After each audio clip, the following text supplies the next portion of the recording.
നമസ്കാരം. ആദിത്യൻ മേടം രാശിയിൽ സഞ്ചരിക്കുന്ന കാലത്തെയാണ് മേടമാസം എന്ന് പറയുന്നത്. കൊല്ലവർഷത്തിലെ 9ാമത്തെ മാസമാണ് മേടം. രാശിചക്ര നിയമപ്രകാരം 360 ഡിഗ്രിയുള്ള രാശിചക്രത്തിന്റെ ആരംഭബിന്ദു എന്ന് പറയുന്നത് സൂര്യൻ മീനത്തിൽ നിന്നും മേടത്തിലേക്ക് സംക്രമിക്കുന്ന ഈ സമയമാകുന്നു. ഈ വർഷത്തെ മേടമാസം 31 ദിവസങ്ങളുണ്ട്.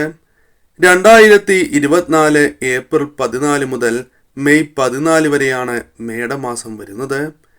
ഈ മേടമാസത്തിൽ ചില നക്ഷത്രക്കാർക്ക് വളരെ ശുഭകരമായ ഫലങ്ങൾ ജീവിതത്തിലേക്ക് കടന്ന് വരുന്നതായ സമയമാകുന്നു. നേട്ടങ്ങളുടെ സമയം എന്ന് തന്നെ പറയാം. എന്നാൽ ചില നക്ഷത്രക്കാർക്ക് ദോഷകരമായ ചില കാര്യങ്ങൾ സംഭവിക്കാനുള്ള സാധ്യതകൾ വളരെ കൂടുതൽ തന്നെയാകുന്നു. ഈ രണ്ട് വിഭാഗത്തിൽ വരുന്ന നക്ഷത്രക്കാരും ശ്രദ്ധയോടെ തന്നെ മുന്നോട്ട് പോവുക. ഏതെല്ലാം നക്ഷത്രക്കാർക്കാണ് ഇത്തരത്തിലുള്ള ഫലങ്ങൾ വന്നു ചേരുന്നത് എന്ന് വിശദമായി തന്നെ ഇനി മനസ്സിലാക്കാം. ഏറ്റവും ശുഭകരമായ ഫലങ്ങൾ ലഭിക്കുന്നതായ നക്ഷത്രക്കാരെ കുറിച്ചാണ് ആദ്യം പരാമർശിക്കുന്നത്. അതിൽ ആദ്യത്തെ നക്ഷത്രം അശ്വതി നക്ഷത്രമാണ്. അശ്വതി നക്ഷത്രക്കാർക്ക് സാമ്പത്തിക വളർച്ച മുഖ്യമായ സമയമാണ്. എന്നാൽ അതിനനുസരിച്ചുള്ള വളർച്ച നേടുവാൻ സാധിക്കുന്ന ഒരു സമയം എന്ന പ്രത്യേകതയും അശ്വതി നക്ഷത്രക്കാർക്കുണ്ട്. ഊഹക്കച്ചവടം തുടങ്ങിയ കാര്യങ്ങൾ ലാഭകരമായി മാറുന്ന സമയം കൂടിയാണ് ഇത്. സ്വന്തം മുതൽ മുടക്കി കച്ചവടം ചെയ്യുന്നവർക്ക് ക്ലേശിക്കേണ്ടി വരില്ല എന്ന കാര്യം ഓർക്കുക. ധനപരമായ നേട്ടങ്ങൾ ജീവിതത്തിലേക്ക് കടന്നു വരും. കർമ്മമേഖലയുമായി ബന്ധപ്പെട്ട് നിങ്ങൾ ചെയ്യുന്ന പ്രവൃത്തികളുമായി ബന്ധപ്പെട്ട് നിങ്ങൾക്ക് സ്ഥാനക്കയറ്റം തുടങ്ങിയ കാര്യങ്ങൾ വന്ന് ചേരുവാനുള്ള സാധ്യത വളരെ കൂടുതൽ തന്നെയാകുന്നു. ആധിപത്യം എല്ലാ മേഖലകളിലും പുലർത്തുവാൻ സാധിക്കുന്നതായ അവസരങ്ങൾ വന്നു ചേരും. ചുമതലകൾ വർദ്ധിക്കും. എന്നാൽ ശത്രുക്കളുമായി ബന്ധപ്പെട്ട് അനുകൂലമായ ഫലങ്ങൾ വന്നു ചേരും. ശത്രുക്കളുടെ കരുനീക്കങ്ങളെ മുൻകൂട്ടി മനസ്സിലാക്കി പ്രതിരോധിക്കുവാൻ നിങ്ങൾക്ക് സാധിക്കും എന്ന കാര്യവും ഓർക്കുക. പരീക്ഷാ ഫലവുമായി ബന്ധപ്പെട്ട് വിദ്യാർത്ഥികൾക്ക് ശുഭവാർത്ത വന്നു ചേരുന്ന സമയം കൂടിയാണ് എന്ന പ്രത്യേകതയുമുണ്ട്. ദോഷങ്ങളിൽ നിങ്ങൾക്ക് അകന്നു പോകുന്ന ഒരു സമയമാണ്. അപകട സാധ്യത പോലും അകന്നു പോയിരിക്കുന്നതായ സമയമാണ് എന്ന് നിസ്സംശയം പറയാം. ശ്രദ്ധയോടെ തന്നെ മുന്നോട്ട് പോവുക. തീർച്ചയായും നിങ്ങൾക്ക് ഈ മാസം ഉയർച്ച നേടുവാൻ സാധിക്കും. മറ്റൊരു നക്ഷത്രം ഭരണി നക്ഷത്രമാണ്. ഭരണി നക്ഷത്രക്കാർക്ക് ഈ സമയം അനുകൂലമായ ഫലങ്ങളാണ് വന്നു ചേരുക. സമ്മർദ്ദങ്ങളെ നേരിടേണ്ടി വരും. എന്നിരുന്നാൽ പോലും അത് പ്രതിരോധിച്ച് മുന്നോട്ട് പോകുവാൻ സാധിക്കും. വിദ്യാർത്ഥികൾക്ക് അനുകൂലമായ ഫലങ്ങൾ വന്നു ചേരും. ഈ സമയം ഉന്മേഷവും ഊർജ്ജസ്വലതയും പ്രതീക്ഷിക്കാവുന്ന ഒരു സമയം തന്നെയാണ് ഇത്. ശനിയും ചൊവ്വയും അനുകൂല ഭാവങ്ങളിൽ സഞ്ചരിക്കുകയാൽ ധനപരമായ ഞെരുക്കങ്ങൾക്ക് അയവ് വന്ന് ചേരുന്ന സമയമാണ് എന്ന പ്രത്യേകതയുമുണ്ട്. സ്വന്തം തൊഴിലുമായി ബന്ധപ്പെട്ട് വളർച്ചയും വരുമാന വർധനവും പ്രതീക്ഷിക്കാവുന്ന ഒരു സമയമാണ്. കടബാധ്യതകൾ തീർക്കുവാനുള്ള അവസരങ്ങൾ വന്നു ചേരും.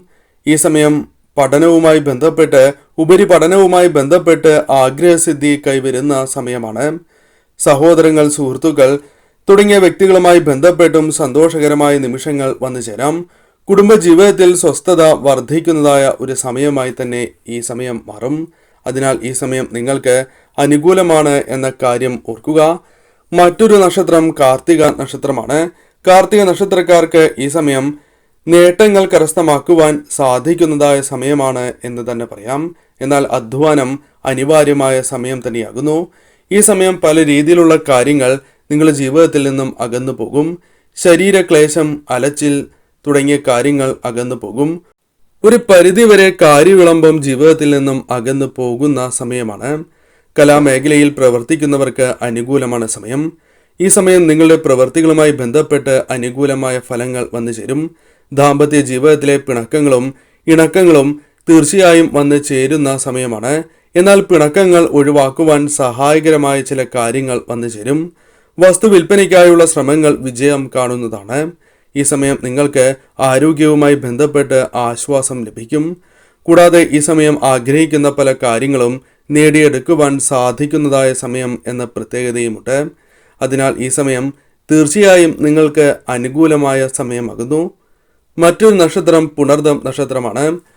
പുണർദം നക്ഷത്രക്കാരെ സംബന്ധിച്ചിടത്തോളം ഗ്രഹങ്ങളുടെ ശുഭാവസ്ഥ സ്ഥിതി വളർച്ചയ്ക്ക് വഴിയൊരുക്കുന്ന സമയമാണ്. ഈ സമയം നിങ്ങൾക്ക് ലക്ഷ്യത്തിലേക്ക് എത്തിച്ചേരണം എന്ന ഒരു ത്വര വന്നു ചേരുന്നതാണ്. അതിനാൽ ലക്ഷ്യബോധം വർദ്ധിക്കും എന്ന കാര്യം ഓർക്കുക. കർമ്മമേഖല ഏതായിരുന്നാലും അതിൽ വിജയങ്ങൾ നേടുവാനുള്ള സാധ്യതകൾ വർദ്ധിച്ചിരിക്കുന്നതായ സമയമാണ്. പല കാര്യങ്ങളുമായി ബന്ധപ്പെട്ട് എതിർപ്പുകൾ നേരിടേണ്ടതായി വരും. എന്നാൽ അവർ പോലും അനുകൂലിക്കുന്ന നിലപാടെടുക്കുകയോ മൗനത്തിൽ ഏർപ്പെടുകയോ ചെയ്യാവുന്നതാണ്. കാര്യങ്ങൾ നിങ്ങൾക്ക് അനുകൂലമായി തീരും. ഗവേഷണ രംഗത്ത് അനുകൂലമായ ഫലങ്ങൾ വന്നു ചേരും. വിദേശത്തേക്ക് പോകുവാനുള്ള അവസരങ്ങൾ തെളിയും. അതിനുള്ള തടസ്സങ്ങൾ നീങ്ങുവാൻ സാധ്യത കൂടുതൽ തന്നെയാകുന്നു. വിവാഹവുമായി ബന്ധപ്പെട്ട് അനുകൂലമായ ഫലങ്ങൾ തന്നെ വന്നു ചേരും. വിവാഹം ഉറപ്പിക്കുവാനുള്ള സാധ്യത, അനുകൂലമായ ബന്ധം വന്നു ചേരുവാനുള്ള സാധ്യത കൂടുതലാണ്. ജീവിതശൈലി രോഗങ്ങളുമായി ബന്ധപ്പെട്ട് ചില പ്രശ്നങ്ങൾ വന്നു ചേരാം. അത് ഒഴിവാക്കി മുന്നോട്ട് പോകുവാൻ സാധിക്കും. ഈ സമയം ജോലി ലഭിക്കാനുള്ള സാധ്യതകളും വളരെ കൂടുതൽ തന്നെയാകുന്നു. അനുകൂലമായ ഫലങ്ങൾ വന്നു ചേരും. തീർച്ചയായും നിങ്ങൾ ശ്രദ്ധയോടെ മുന്നോട്ട് പോവുക. മറ്റൊരു നക്ഷത്രം ആയില്യം നക്ഷത്രമാണ്. ആയില്യ നക്ഷത്രക്കാർക്കും ഈ സമയം അനുകൂലമാണ് എന്ന കാര്യം ഓർത്തിരിക്കുക. ധനപരമായ നേട്ടങ്ങൾ വന്നു ചേരാം. തടസ്സങ്ങൾ അകലുന്ന സമയമാണ്. സഹപ്രവർത്തകരുമായി ബന്ധപ്പെട്ട് അനുകൂലമായ ചില ഫലങ്ങൾ വന്നു ചേരും.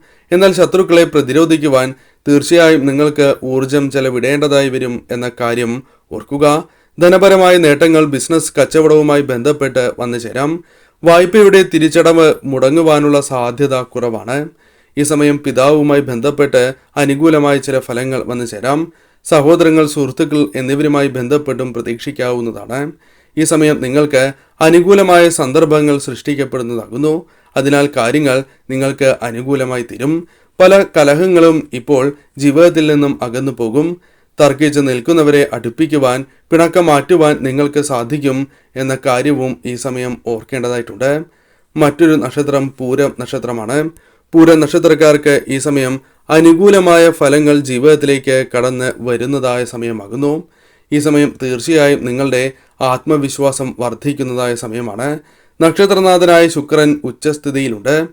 കൂടാതെ രാശിനാഥനായ ആദിത്യനും ഉച്ചരാശിയിലാണ്. ഇവ രണ്ടും പൂരം നാളുകാർക്ക് ശക്തി പകരുന്ന ഘടകങ്ങളാണ് എന്ന കാര്യം ഓർക്കുക. ഇച്ഛാശക്തിയും ജ്ഞാനവും വർദ്ധിപ്പിക്കുവാൻ നിങ്ങൾക്ക് സാധിക്കും. നീണ്ടുപോയ പല കാര്യങ്ങളിലും വിജയങ്ങൾ നേടുവാൻ സാധിക്കും. വായ്പ നിങ്ങൾക്ക് അനുകൂലമായി തീരും. കലാകാരന്മാർക്ക് പുതിയ അവസരങ്ങൾ വന്നു ചേരും. സമൂഹത്തിലെ പല വ്യക്തികളുമായി ബന്ധപ്പെട്ട് അനുകൂലമായ പിന്തുണ നേടിയെടുക്കുവാൻ നിങ്ങൾക്ക് സാധിക്കും. കൂടാതെ പൊതുപ്രവർത്തകർക്കും അനുകൂലമാണ് സമയം. കുടുംബത്തിലെ അസ്വാരസ്യങ്ങൾ മറന്ന് മുന്നോട്ട് പോകുവാൻ സാധിക്കും. ആരോഗ്യകാര്യത്തിൽ ജാഗ്രത പുലർത്തേണ്ടതായിട്ടുണ്ട്. ഈ സമയം യാത്രകൾ നടത്തേണ്ടതായി വരും എന്ന കാര്യം ഓർക്കുക. ഈ സമയം തീർച്ചയായും അല്പം ശ്രദ്ധയോടെ മുന്നോട്ട് പോവുക. ധനപരമായ ഉയർച്ചയ്ക്കും വ്യാപാരം മെച്ചപ്പെടാനുള്ള സാധ്യതയും വളരെ കൂടുതലാകുന്നു. ഈ കാര്യങ്ങൾ കണ്ടറിഞ്ഞ് പ്രവർത്തിക്കുക എന്ന കാര്യം തീർച്ചയായും നിങ്ങൾ ചെയ്യേണ്ടതാകുന്നു. എന്നാൽ ഈ മേടമാസത്തിൽ ചില നക്ഷത്രക്കാർക്ക് വളരെ ദോഷകരമായ ഫലങ്ങൾ വന്ന് ചേരുന്ന സമയമാകുന്നു. ഈ നക്ഷത്രക്കാർ ആരെല്ലാമാണ് എന്ന് വിശദമായി തന്നെ മനസ്സിലാക്കാം. ഇവർ ഞാൻ ഈ പറയുന്നതായ വഴിപാടുകൾ നടത്തി മുന്നോട്ട് പോകുന്നത് ഏറ്റവും ശുഭകരമായ ഫലങ്ങൾ ഇവർക്ക് വന്നു ചേരുന്നതിന് സഹായകരമാകും. ഒരു പരിധിവരെ ഇവർ ജീവിതത്തിൽ വന്നു ചേർന്നിരിക്കുന്ന ദോഷഫലങ്ങൾ ഒഴിവാക്കുവാൻ സാധിക്കും. അതിൽ ആദ്യത്തെ നക്ഷത്രമായി പരാമർശിക്കുന്നത് രോഹിണി നക്ഷത്രമാണ്. രോഹിണി നക്ഷത്രക്കാർക്ക് ഈ സമയം അനുകൂലമല്ല എന്ന കാര്യം ഓർക്കുക. പല രീതിയിലുള്ള ദോഷകരമായ ഫലങ്ങൾ ഇവരുടെ ജീവിതത്തിലേക്ക് വന്നു ചേരും എന്ന കാര്യവും ഓർക്കുക. ആദിത്യൻ, വ്യാഴം, ശനി തുടങ്ങിയ ഗ്രഹങ്ങൾ അനുകൂല ഭാവത്തിൽ സഞ്ചരിക്കുന്നതല്ല. അതിനാൽ പല തരത്തിലുള്ള സമ്മർദ്ദങ്ങളെ നിങ്ങൾക്ക് അഭിമുഖീകരിക്കേണ്ടതായി വരും എന്ന കാര്യം ഓർക്കുക. അംഗീകാരങ്ങൾ ലഭിക്കണം എന്നില്ല. ബിസിനസ്സിൽ വളർച്ച വളരെ മന്ദഗതിയിലാകും. വായ്പകൾ ലഭിക്കാനുള്ള സാധ്യത കുറവാണ്. ഈ സമയം വിജയങ്ങൾ നേടുവാനുള്ള സാധ്യത കുറവാകുന്നു. അത് ഏതൊരു കാര്യവുമായി ബന്ധപ്പെട്ടും പിന്തുണ ലഭിക്കണം എന്നില്ല. ധനപരമായ നഷ്ടങ്ങൾ വന്നു ചേരാം. എന്നാൽ നിങ്ങളുടെ ജീവിതത്തിൽ ശുഭഫലത്തിലുള്ള കാര്യങ്ങൾ മക്കളുമായി ബന്ധപ്പെട്ട് വന്ന് ചേരാവുന്നതാണ്. മക്കളുടെ വിവാഹ കാര്യവുമായി ബന്ധപ്പെട്ട് വന്നു ചേരാം. ഗൃഹനിർമ്മാണം മന്ദഗതിയിലേക്ക് നീങ്ങാം. കൂടാതെ ഉദ്യോഗസ്ഥർക്ക് ജോലിയിൽ ദുർഘടങ്ങൾ നേരിടേണ്ടതായി വരുന്ന സമയമാകുന്നു. ഈ സമയം കുടുംബവുമായി ബന്ധപ്പെട്ട് മനസമാധാനം നഷ്ടപ്പെടും. തീർച്ചയായും ഈ സമയം പഞ്ചാക്ഷരി മന്ത്രം ഓം നമഃശിവായ എന്ന മന്ത്രം നിത്യവും 108 തവണ ജപിക്കുക. ശിവക്ഷേത്രത്തിൽ ദർശനം നടത്തുക. കൂടാതെ അടുത്തുള്ള ദേവീക്ഷേത്രത്തിൽ ദർശനം നടത്തുന്നതും രക്തപുഷ്പാഞ്ജലി നടത്തി മുന്നോട്ട് പോകുന്നതും ശുഭകരമാണ്. ശിവക്ഷേത്രത്തിൽ കൂവളമാലയും ധാരയും പിൻവിളക്കും നടത്തുക. തീർച്ചയായും ഫലങ്ങൾ നിങ്ങൾക്ക് അനുകൂലമായി തീരുന്ന സമയമാകും. മറ്റൊരു നക്ഷത്രം മകീരം നക്ഷത്രമാണ്. മകീര നക്ഷത്രക്കാർക്കും ഈ സമയം അത്ര ശുഭകരമല്ല എന്ന് പറയാം. കർമ്മമേഖലയിൽ തടസ്സങ്ങൾ വന്ന് ചേരുന്ന സമയം. പുരോഗതി വേണ്ട വിധം വന്ന് ചേരണം എന്നില്ല. അത് നിങ്ങളുടെ ജീവിതത്തെ ദോഷകരമായി തന്നെ ബാധിക്കുന്നതായ ഒരു കാര്യമാകുന്നു. അനാവശ്യമായ രീതിയിലുള്ള പല ചിന്തകളും മനസ്സിലേക്ക് കടന്ന് വരുന്നതായ സമയമാണ് എന്ന് തന്നെ പറയാം.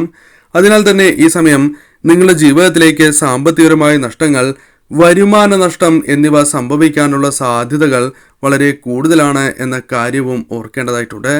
ഈ സമയം ചെയ്യുന്ന പ്രവൃത്തികൾ നിങ്ങൾക്ക് അനുകൂലമായി തീരുന്നതല്ല. അത് നിങ്ങളുടെ വളരെയധികം പ്രശ്നങ്ങൾ, മാനസികമായ സംഘർഷങ്ങൾക്ക് കാരണമാകാം. രോഗങ്ങൾ വർദ്ധിക്കാം. ആരോഗ്യപരമായ പ്രശ്നങ്ങൾ വന്നു ചേരാം. വ്യാപാര നഷ്ടവും സംഭവിക്കാം. അതിനാൽ വളരെ ശ്രദ്ധയോടെ മേടമാസത്തിൽ മുന്നോട്ട് പോവുക എന്ന കാര്യമാണ് നിങ്ങൾ ചെയ്യേണ്ടത്. മറ്റൊരു നക്ഷത്രം തിരുവാതിര നക്ഷത്രമാണ്. ശുഭകരമല്ല സമയം എന്ന് നിസ്സംശയം പറയാം. കാരണം പല രീതിയിലുള്ള ദോഷഫലങ്ങൾ ജീവിതത്തിലേക്ക് വന്നു ചേരുന്ന ഒരു സമയമാണ് എന്നതാണ് പ്രത്യേകത. അതിനാൽ തന്നെ ഈ സമയം നിങ്ങൾക്ക് ചിലവ് വർദ്ധിക്കാം. വരുമാനം പ്രതീക്ഷിച്ചതുപോലെ ലഭിക്കണം എന്നില്ല. അഥവാ വരവിനേക്കാൾ കൂടുതൽ ചിലവ് വരാം. വായ്പാ തടസ്സങ്ങൾ തുടങ്ങിയ കാര്യങ്ങൾ നിങ്ങളുടെ ജീവിതത്തിലേക്ക് വന്നു ചേരാം. കുടുംബത്തിൽ കലഹങ്ങൾ വർദ്ധിക്കാം. ആഗ്രഹ സാഫല്യം സംഭവിക്കാത്തതായ സമയമാണ് എന്ന കാര്യവും ഓർക്കുക. പ്രവൃത്തികൾ നിങ്ങൾക്ക് തിരിച്ചടിക്കുന്നതായ സമയമാകുന്നു. 3 തവണ ആലോചിക്കാതെ ഒരു കാര്യവുമായി മുന്നോട്ട് പോകരുത് എന്ന കാര്യവും നിങ്ങൾ ഓർത്തിരിക്കേണ്ടതാകുന്നു. മറ്റൊരു നക്ഷത്രമായി പരാമർശിക്കുന്നത് ചിത്തിര നക്ഷത്രമാണ്. എന്നാൽ തിരുവാതിര നക്ഷത്രക്കാർ ഞാൻ ഈ പറയുന്ന പരിഹാരം കൂടി ചെയ്യേണ്ടതാകുന്നു. അടുത്തുള്ള ശിവക്ഷേത്രത്തിൽ ദർശനം നടത്തുകയും അവർ പ്രത്യേകിച്ചും ധാരയും പിൻവിളക്കും കൂവളമാലയും ചാർത്തുക. പഞ്ചാക്ഷരി മന്ത്രം നിത്യവും ജപിക്കുക. ദേവീക്ഷേത്രത്തിൽ ദർശനം നടത്തി രക്തപുഷ്പാഞ്ജലി നടത്തുക. തീർച്ചയായും നിങ്ങൾക്ക് കാര്യങ്ങൾ അനുകൂലമായി തീരും. ഇഷ്ടദേവതയെയും ഭജിക്കുക. മറ്റൊരു നക്ഷത്രം തിരുവോണം നക്ഷത്രമാണ്. തിരുവോണ നക്ഷത്രക്കാർക്ക് 2, 3, 4 ഭാവങ്ങളിൽ പാപഗ്രഹം ഉള്ളതിനാൽ വാക്കിൽ പാരുഷ്യമേറും. യാഥാർത്ഥ്യം മറച്ചുവെച്ച് സംസാരിക്കുന്നതായി പലർക്കും തോന്നുന്നതാണ്. കൂടാതെ ഈ സമയം പലരുടെയും സഹായം നിങ്ങൾക്ക് അനിവാര്യമായി തീരും. യാത്രാ ക്ലേശങ്ങൾ വന്നു ചേരും. അധ്വാനത്തിന് അർഹമായ പ്രതിഫലം ലഭിക്കണം എന്നില്ല. ധനപരമായ പ്രശ്നങ്ങൾ വന്നു ചേരാം. ഈ സമയം പല കാര്യങ്ങളുമായി ബന്ധപ്പെട്ട് തിരിച്ചടികൾ വന്നു ചേരും. വിദ്യാർത്ഥികൾക്ക് അനുകൂലമാണ് സമയം. എന്നാൽ നിങ്ങൾക്ക് ചെലവ് നിയന്ത്രിക്കുവാൻ സാധിക്കണം എന്നില്ല. വരവിനേക്കാൾ ചെലവ് ഈ സമയം വർദ്ധിക്കുന്നതാണ്. ജീവിത പങ്കാളിയുമായി ബന്ധപ്പെട്ട് തർക്കങ്ങൾ വന്നു ചേരാം. ഈ സമയം പഴയ വസ്തുക്കളുമായി ബന്ധപ്പെട്ട് വിൽപ്പന നടത്തുകയും അതിൽ ലാഭങ്ങൾ പ്രതീക്ഷിച്ചതുപോലെ ലഭിക്കണം എന്നില്ല. സമ്മർദ്ദങ്ങൾ നേരിടേണ്ടതായി വരും എന്ന കാര്യവും ഓർക്കുക. ഈ സമയം തീർച്ചയായും കർമ്മമേഖലയുമായി ബന്ധപ്പെട്ടും വ്യാപാരവുമായി ബന്ധപ്പെട്ടും മാനസികപരമായ പ്രശ്നങ്ങൾ വന്നു ചേരാം. പല കാര്യങ്ങളുമായി ബന്ധപ്പെട്ട് ഈ നക്ഷത്രക്കാർക്ക് മാനസികപരമായ ക്ലേശങ്ങൾ വന്ന് ചേരുന്ന ഒരു സമയമാണ്.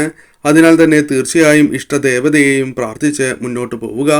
എന്നാൽ ശിവക്ഷേത്രത്തിൽ ദർശനം നടത്തുകയും നിങ്ങൾ തീർച്ചയായും കൂവളമാലയും പിൻവിളക്കും ധാരയും നടത്തി പ്രാർത്ഥിക്കുക. ദേവീക്ഷേത്രത്തിൽ രക്തപുഷ്പാഞ്ജലി നടത്തുക. കൂടാതെ പഞ്ചാക്ഷരി മന്ത്രം ഓം നമഃശിവായ നിത്യവും 108 തവണ ജപിക്കുക. നിത്യവും ഒരേ സമയം ജപിക്കുവാൻ പ്രത്യേകം ശ്രദ്ധിക്കേണ്ടതാകുന്നു. തീർച്ചയായും നിങ്ങൾക്ക് വന്നു ചേരേണ്ട ദോഷകരമായ ഫലങ്ങൾ അത് ഒഴിവാക്കുവാൻ സഹായകരമായി തീരും എന്ന കാര്യവും ഓർക്കുക. മറ്റൊരു നക്ഷത്രം ചതയം നക്ഷത്രമാണ്. ചതയം നക്ഷത്രക്കാർക്ക് ഗുണകരമായ ഫലങ്ങൾ വന്ന് ചേരണം എന്നില്ല. ഈ സമയം അപകടം, വാഹനങ്ങൾ കൈകാര്യം ചെയ്യുമ്പോൾ ശ്രദ്ധ പുലർത്തിയില്ല എങ്കിൽ അത് ദോഷകരമായ ഫലങ്ങൾ വന്നു ചേരുന്നതിന് കാരണമായി തീരും. വീഴ്ചകൾ സംഭവിക്കാം. കർമ്മമേഖലയുമായി ബന്ധപ്പെട്ട് ഉയർച്ച നേടുവാൻ സാധിക്കാതെ പ്രയാസങ്ങൾ അനുഭവപ്പെടാം. തൊഴിൽ നഷ്ടങ്ങൾ സംഭവിക്കാം. അപമാനം നേരിടേണ്ടതായി വരും. ദുഷ്പ്രവർത്തികളിൽ വളരെയധികം വിഷമങ്ങൾ നേരിടേണ്ടതായി വരും. മറ്റുള്ളവരുടെ ദുഷ്പ്രവർത്തികളാൽ നിങ്ങൾക്ക് അപമാനം നേരിടേണ്ടതായി വരാം. അതിനാൽ ശ്രദ്ധയോടെ മുന്നോട്ട് പോവുക. മൃഗങ്ങളുമായി ബന്ധപ്പെട്ട് ഉപദ്രവം നേരിടേണ്ടതായി വരാം. പല കാര്യങ്ങളിലും നിങ്ങൾ ആത്മാർത്ഥമായി ചെയ്യുകയും അത് നിങ്ങൾക്ക് തിരിച്ചടിയായി തീരുകയും ചെയ്യാം. പല കാര്യങ്ങളിലും അപമാനം നേരിടേണ്ടതായി വരും എന്ന കാര്യവും ഓർക്കുക. അതിനാൽ ചെയ്യുന്ന പ്രവൃത്തികളിൽ വളരെയധികം ശ്രദ്ധ പുലർത്തുക. ഈ സമയം ശനീശ്വരനെ ഭജിക്കുന്നതും ഉത്തമമാകുന്നു. ശനിയാഴ്ച എള്ളുതിരി തെളിയിക്കുന്നതും ശുഭകരമാണ്. പഞ്ചാക്ഷരി മന്ത്രം 108 തവണ ജപിക്കുക. കൂടാതെ ശിവക്ഷേത്രത്തിൽ ദർശനം നടത്തുകയും ധാരയും പിൻവിളക്കും നടത്തുക. തീർച്ചയായും നിങ്ങൾക്ക് അനുകൂലമായ ഫലങ്ങൾ തന്നെ വന്നു ചേരും. ഇത്തരം ദോഷഫലങ്ങൾ ഒരു പരിധിവരെ ഒഴിവാക്കുവാൻ നിങ്ങൾക്ക് സാധിക്കും എന്ന കാര്യവും ഓർക്കുക.